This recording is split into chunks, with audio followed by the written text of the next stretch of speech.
నిన్న ఒక బ్లాస్టింగ్ వ్యవహారం ఇది.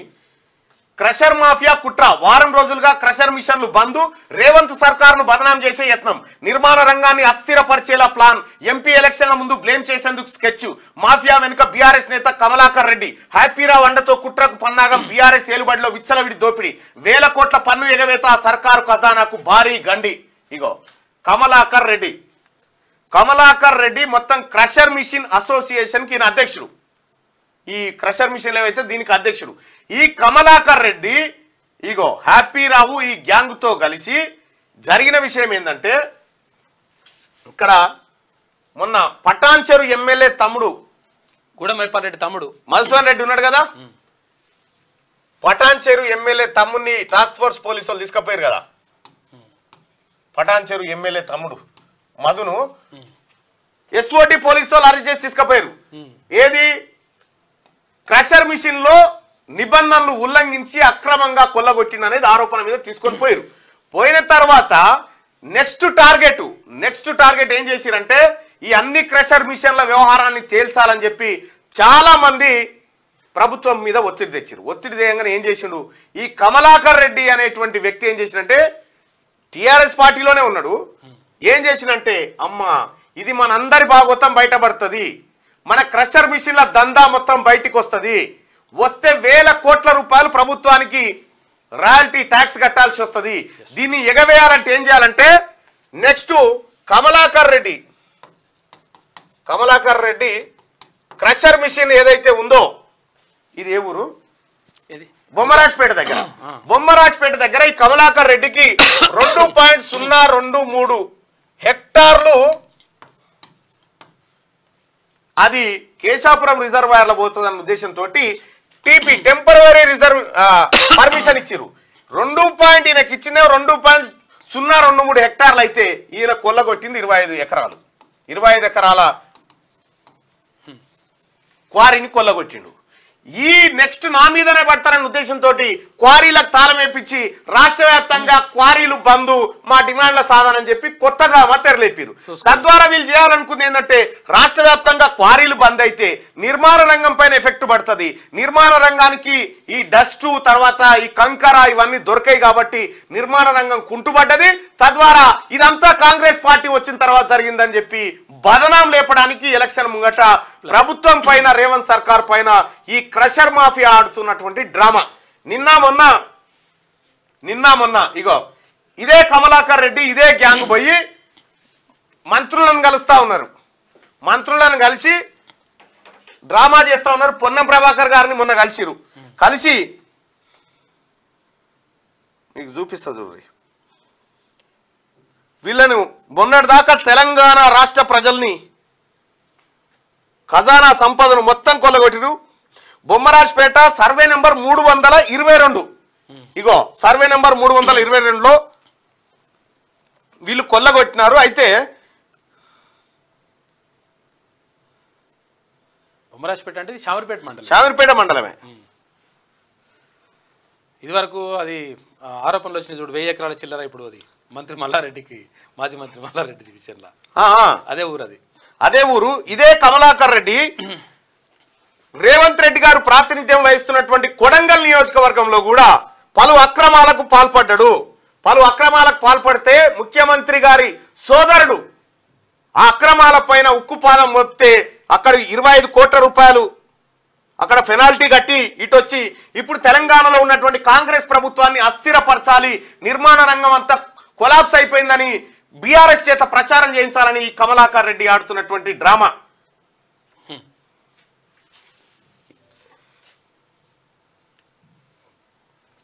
ఇగో కమలాకర్ రెడ్డికి సంబంధించి ఇవి ఏది వరహగిరిపల్లి గండీడ్ మండలం మహబూబ్ నగర్ లో ఇదే ఈయన క్వారీలు ఈయన అక్రమాలన్నీ అక్కడి నుంచి స్టార్ట్ అయిపోయినాయి. తెలంగాణలో మచ్చనగేరి కమలాకర్ రెడ్డి తండ్రి మల్లారెడ్డి ఈయన చిరునామా వరహగిరిపల్లి గండీడ్ మండలం. మొన్నటిదాకా టిఆర్ఎస్ పార్టీ నాయకులకు బినామీలుగా ఏది వాళ్ళకు దోచిపెట్టేటువంటి దొంగలుగా ఉన్నటువంటి ఈ ముఠ తాజాగా ఇప్పుడు రేవంత్ సర్కార్ పైన మొన్ననేమో ముఖ్యమంత్రి గారు ఉత్తగానే చెప్పలేమన్నా ఆడాడ గంజాయి మొక్కలను నాటిపోయిందని. ఈఆర్సీ ఎవరైతే ఉన్నారో, ఈఆర్సీ ఎలక్ట్రిసిటీ రెగ్యులేషన్ కమిటీ ఏదైతే ఉందో ఆ కమిషన్ చైర్మన్ గా ఉన్నటువంటి తన్నీరు శ్రీరంగరావు ఏదైతే మీరు ఫస్ట్ పైసలు కట్టినాకనే ఉచిత కరెంట్ ఇయ్యరని చెప్పి ఎట్లయితే ప్రభుత్వాన్ని డిస్టర్బ్ చేయాలనుకుందో, సేమ్ ఈ మాఫియా కూడా నిర్మాణ రంగాన్ని దెబ్బతీసేందుకు రేవంత్ సర్కార్ ప్రభుత్వం ప్రతిష్టను భంగపరచడం కోసం ఈ ముఠ, ఈ కమలాకర్ రెడ్డి అనేటువంటి ముఠ చాలా తీవ్రంగా ప్రయత్నిస్తా ఉంది. అయితే మళ్ళా మంత్రులందరూ వచ్చి కలుస్తా ఉన్నారు. తెలంగాణ మంత్రులారా, ఇది పెద్ద గ్యాంగ్, ఇది ఈ ముఠ. ఇక్కడే పక్కనే ఇంకొక క్వారీలు ఉంటాయి, బూడిద నందారెడ్డి అని. ఆ క్వారీలకు సంబంధించి మల్రెడ్డి రంగానికి ఒకసారి ఫోన్ చేస్తే ఈ మొత్తం తెలుస్తుంది.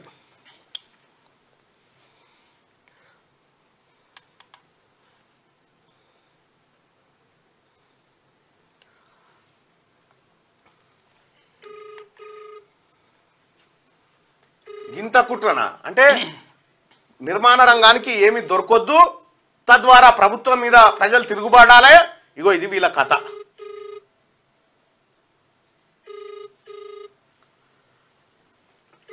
యావత్ తెలంగాణ ప్రజానికం కర్రు కాల్చి వాత పెట్టిన బీఆర్ఎస్ నేతలకు హలో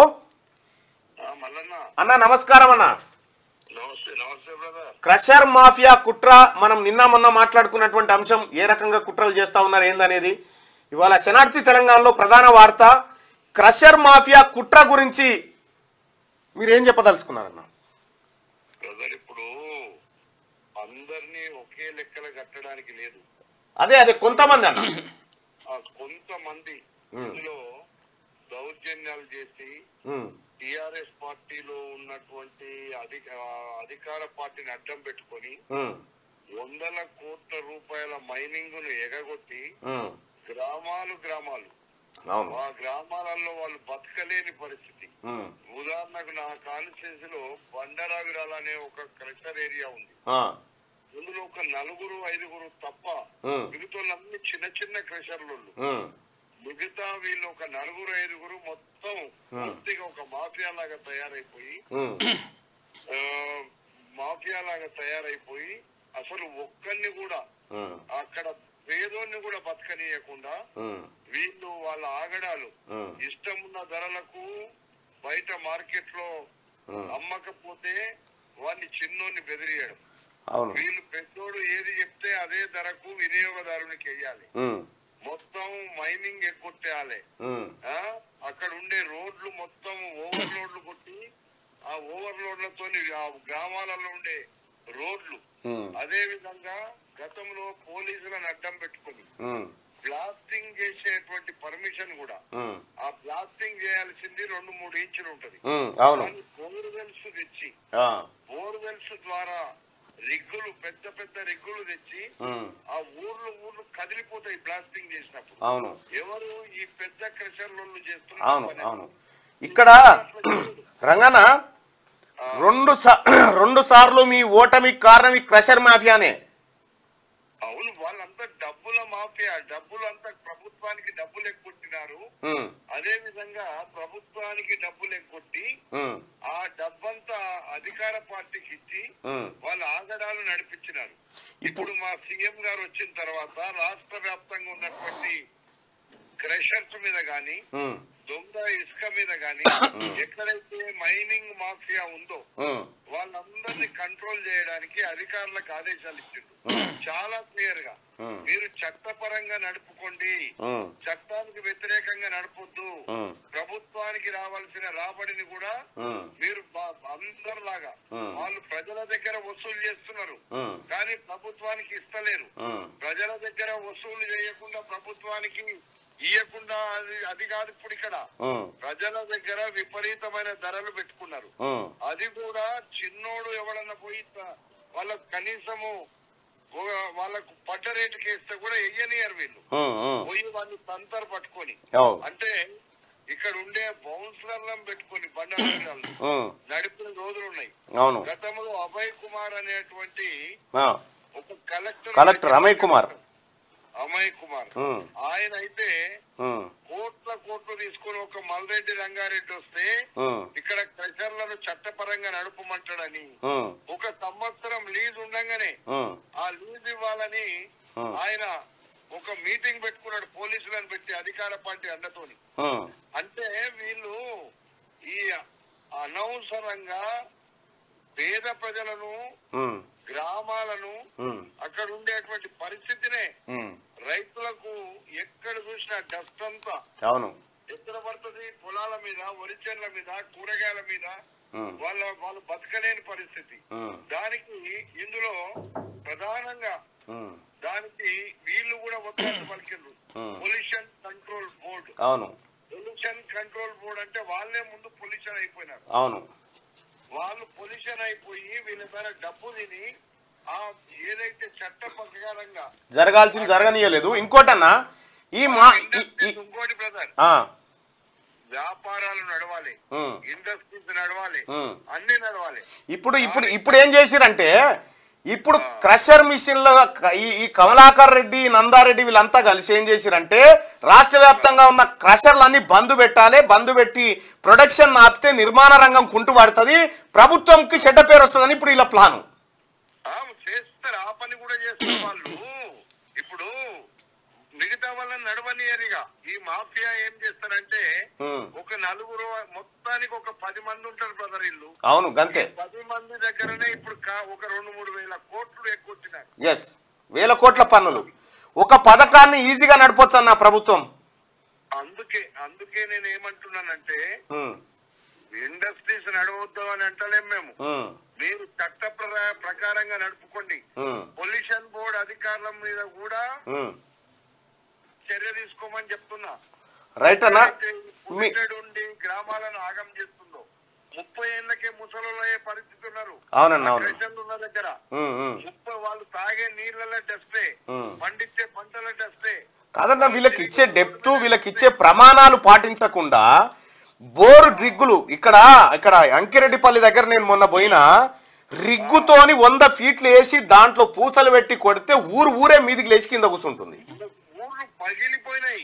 మా దగ్గర పోయి మీరు చూడండి, బండరావిరాల్లో పంపిస్తా, ఇవాళ పంపిస్తాను.